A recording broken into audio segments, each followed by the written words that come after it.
Are you questioning my pronunciation? I spent Hello, a lot of everyone. Here we are live recording from the studios in Miami, Florida. Well, we're actually in different places right now. I'm Brooklyn Murphy, one of the film judges with the Miami Science Fiction International Film Festival, and we are interviewing today Alexander Offerman from Germany, who has made this fabulous little film called The Innovation Officer. We also have Troy Brunier here with us. Say hi, Troy. greetings, everybody. Greetings and salutations. I'm in the And space station here, orbiting between the Earth and the Moon, and we're monitoring the telemetry coming from Deutschland. Deutschland live. Alexander Offerman. Yes, Tell us hello. a Thank you little very bit much. about you. How long have you been a filmmaker? Where did you study? Where do you live? Yeah, so I'm Alexander Offerman from Germany. We already know that yet, and I'm an art director in an advertising agency. Previously, I was a sergeant in the German army, the Bundeswehr, and I made films and movies my whole time. When we were kids, my brother and me, we made some short action movies and fantasy stuff. I was Batman and the Terminator. And I love it. Many more. Yeah. So after my time in the Bundeswehr, I studied graphic design, and last year I finished my master degree in creative direction, and my master thesis was the innovation officer, and that's why I'm here now. Oh, wow. This was your master's thesis. Yes. Wow. That's awesome. That's fantastic. And tell us what it's all about. What's the concept behind it, but like the overall, like what's it really about? Okay, so it's a study of the imbalance between innovation and technology within the human culture in the form of a fictional dystopia. And it's based on the research questions of what a society is like in which the balance between technology and innovation has slipped in favor of technology, and ask what possibilities exist to restore this balance. And the answer is the Innovation Battalion of Special Weapons, a special unit that can influence brain waves via some kind of rifle. Wow. That sounds like something that we're using today, isn't it? That's Isn't why, it one of those microwave guns that are causing trouble? It's possible. I don't know, but what I know is that the beta waves, the brain waves, beta waves are dominated when we consuming social media and everything what makes us focus on something. So the default network mode of the brain, the so-called daydreaming modus, this is where the alpha waves are dominated. They cannot emerge, but this is the place where the brain comes up with ideas. So the technology is pushing down these daydreaming modus because we are all the time just scrolling and for the search for the next dopamine kick. Wow. That's scary. That's scary. It is scary. I mean, I'm getting goosebumps just when you just said that, because I was mentioning earlier that after I watched the film, I was kind of scared. And it's not even a spooky film. It was just so. Yeah, it's some kind of mirror. So that was current. the mission. Yeah, it's so current with the times. Like you open up your film with all the little emojis and the little social media platforms, and then you just go into this hardcore like militia kind of into the looking for people, and these people are completely unaware that they're being hunted in a way. So what inspired this production? What inspired you to do this? What I said in the beginning, that I was at the Bundeswehr, and so I served in a technical battalion. Furthermore, there are technical officers, and in general, warfare becomes increasingly technical. So Wow. why are there no innovative battalions, or what would like to be an innovation officer, and when would we need him? So I played a long time with the term innovation officer, and after a while and some other sides of my studies, I read about Max Bense. He was a German philosopher and university professor, including in the Ulm University of Design in the long tradition of Bauhaus. And he contrasted technology and innovation as two sides of the process of civilization. So on the one side of the coin, we have the technology with its automation. For example, a microwave or a car is automation, and it creates space and regularity within the civilization. And we have humans as creative creatures. We must use this space to create art as a safe space for criticism and human development. Furthermore, art is the role of generating improvability, in other words, innovation. Wow. So And wow, it's such an intellectual film and artistic. It's artistic, intellectual. You got so much rolled up in one, and it's just so impactful. Okay, thank you. Where did you shoot it, and how did you shoot it? So I produced this with the 3D software Blender and various AI software. So there's some kind of meta aspect also in the production. So in the movie, innovation fights against technology, and I'm using AI technology to create this movie. So such softwares as Midjourney, DID, and also Unreal MetaHuman. But the most time it was created with the 3D software Blender. And you shot it like a phone, like you shot it, long wise. Yes. This is a homage to Stanley Kubrick, 2001, The Monolith. When you maybe you can remember, he said this is the screen all the people are when you're sitting in the cinema. So, and also it's a mobile device. You are looking to yourself. Oh. Wow, I get goosebumps again. Brilliant.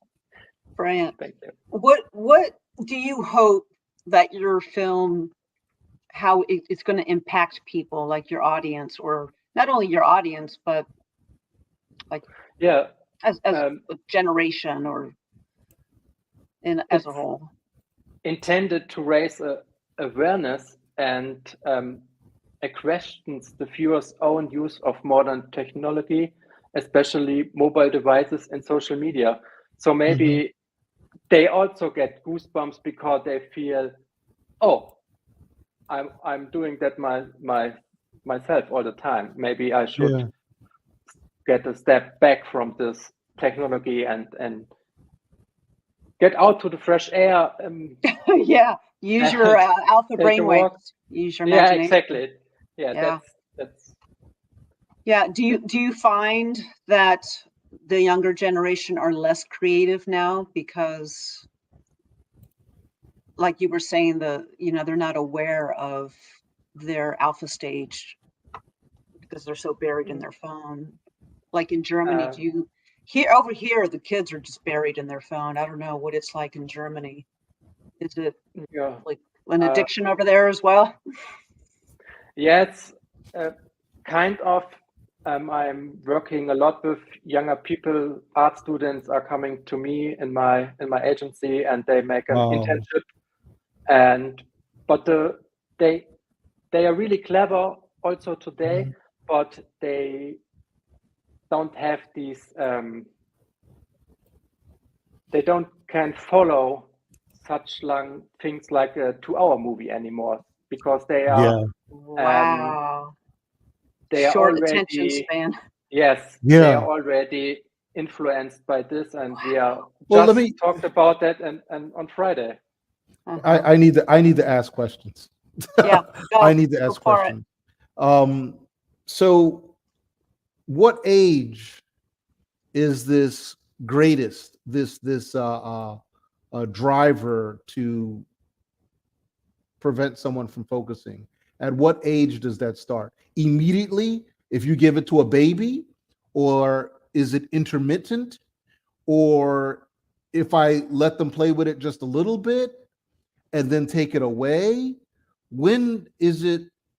Yeah, good question. When does it What happen? age does that- And Yeah. is this reversible? Is it reversible based on the age? If they do it too soon, does that mean that they can't focus anymore? Or Yes, is it because, or if you take it away, are they able to focus later on?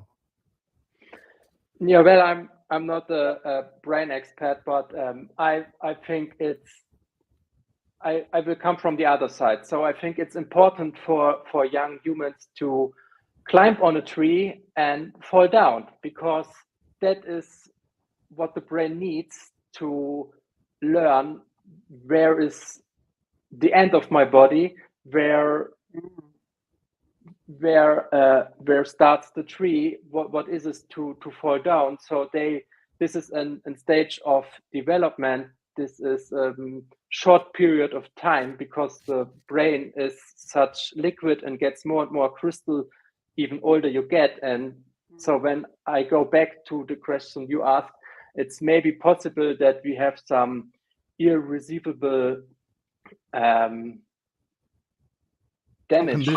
Condition. Consequences, yeah. So I think what you're saying, Alexander, is that there's a period of time where the human body, where the human brain is exploring its limitations, its physical limitations. Yes. You know, in other words, if something on my table falls, I have the ability to catch it before it hits the ground. Yeah. And I don't even have to look Exactly. at it. I don't even have to look at it. So that's part of whatever system that's involved in my reflexes. And this happens when you're driving. When you're driving a car, exactly. You know the limitations around the car, even without you being the car. But you have this ability to perceive that that physical, or realistically geospatial surrounding, as small as it is. Yes. That a human being has, that a human being you gain when you're a child and you're riding your bike and doing all kind of crazy things with your bike, or you're with a kite, or flying a plane, or whatever it is.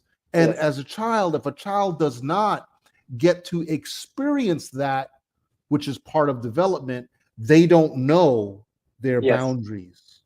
People, and that has a lot to do with confidence. Yeah, absolutely. Yeah, and social skills too. So back on your entire filmmaking career, what has been your most challenging project that you've done? Is it this one? Yes, I have really to say that is really this one, because I made this in a period of time of 6 months, and I was full-time working next to it. Wow. So it was really just possible to, how can I say this one? I have to become an elite innovation officer myself. Like a method acting design to get so focused and crazy to get this work done. So it was really challenging for me, and I'm really proud of it. So just you did the editing, the everything. Like I did everything. One man show. Wow. Impressive. Let me ask you a couple of questions, if I may. First, I watched the film, but does this Brooklyn, would you agree this is okay to show to children? They're not going to get it. Children won't get it. What about their parents? Their parents. Their parents will get it. Hopefully, they'll understand what's going on. I think it's a good, like for high school kids, 13, 14-year-olds, and college kids. The reason why so I asked, engrossed in that social the film media is world. currently the film is currently programmed for Sunday morning, the Sunday morning schedule. But I'm wondering if it should be in a Saturday morning schedule where we would potentially have younger people and families. It's parents. Yeah, like little kids aren't going to get it. No, but their parents might with them. Their parents might, but the kids aren't going to get it. Right. I mean, it's so artistic. It's so impactful and unique, it's intense. It's an intense film. We'll have a further conversation about it. The second comment. My second question was, are you familiar with the Berlin Sci-Fi Festival? Yes, I heard about it. Okay, because they would. This is definitely in their category as well. I would love that. Yeah. How has the Berlin guys? Have you been in other festivals or shown it? How have people received your film? Also, this is actually the first festival my film is going to show up. World premiere. Wow, world premiere, innovation officer. That's awesome. That's awesome. We're so honored. Lucky us. Wow. So maybe there will upcoming some other festivals. I'm still in the process. So we will see. Hopefully there come more. Absolutely. Do you have a favorite part of your own film? Do you have a favorite scene or a favorite, I don't know, any part of it? From my movie? Yeah. Do you have a favorite part of it? Yes, I guess when the officer falls into the water, I really like the transition between the screaming underwater and the screaming in the social media sequence afterwards. It's challenging, even for me, even today.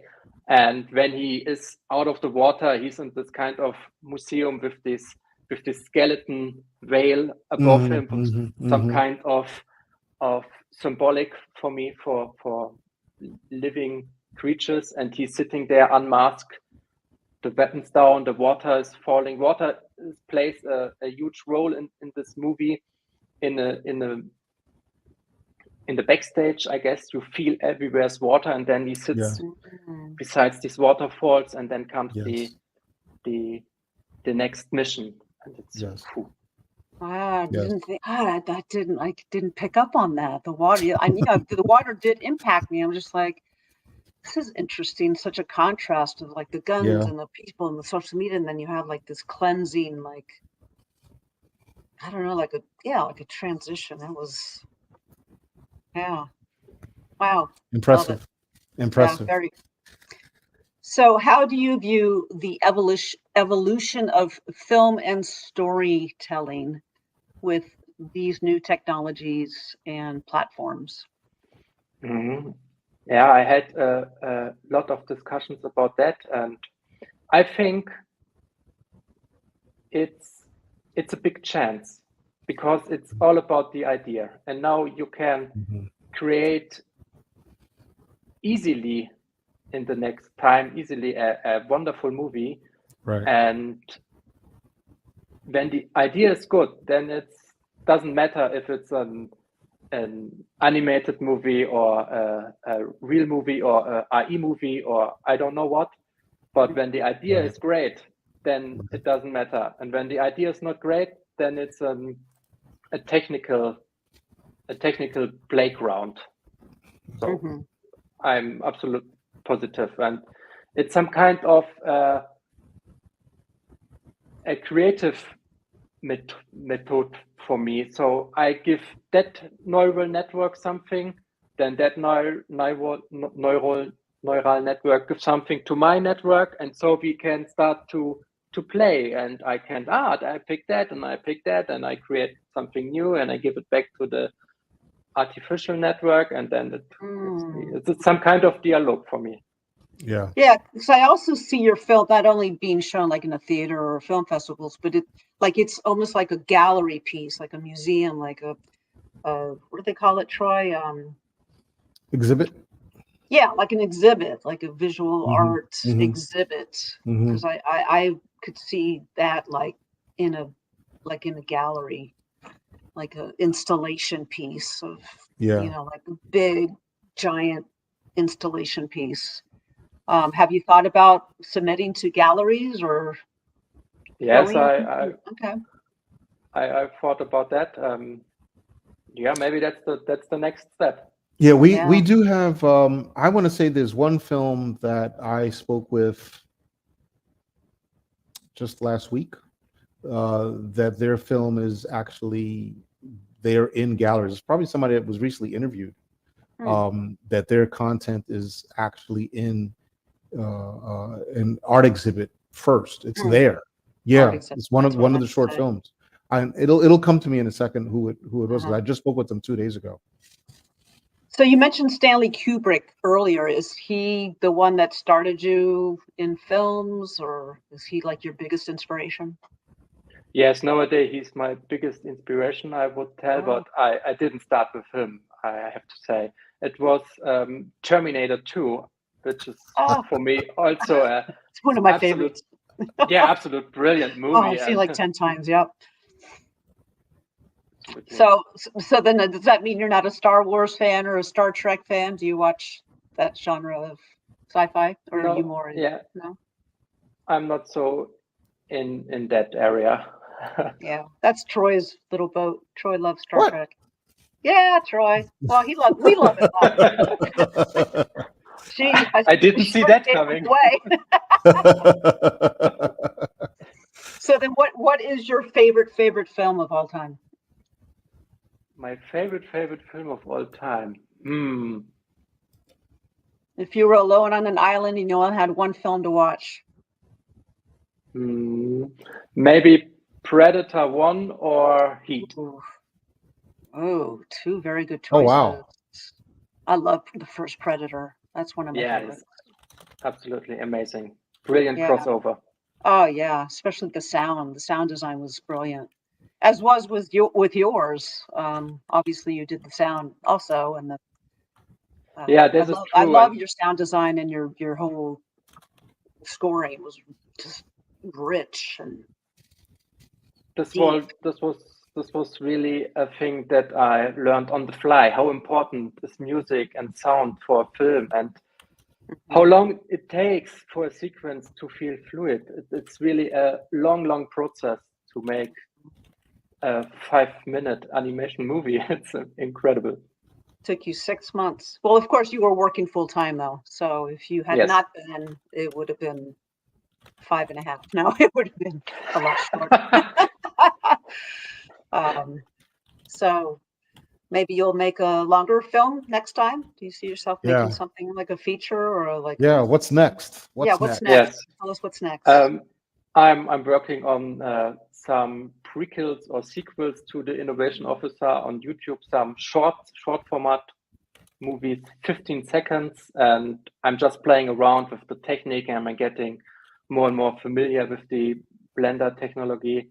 And yes, but in the end of the day, I have my comic. My bachelor thesis was a comic with animal figures. They fight for their printed universe, and it gets digital and morphed into a digital universe with AR. Maybe I work on the second one, or I made a video game.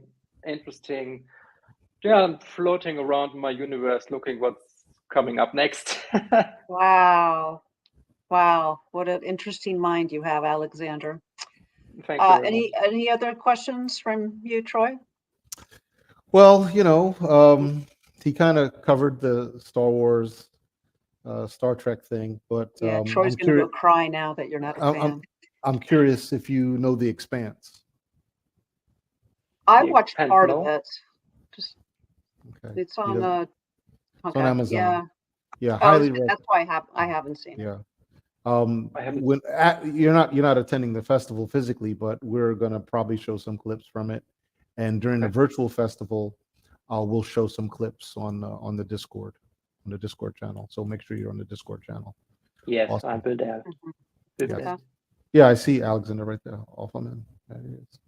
Awesome. No, Awesome. thanks so much. Thank you so much. Thank you very much. Wonderful We're film. honored. And we're honored that you're joining us. Thank you. Thank you very much. It was an honor for me.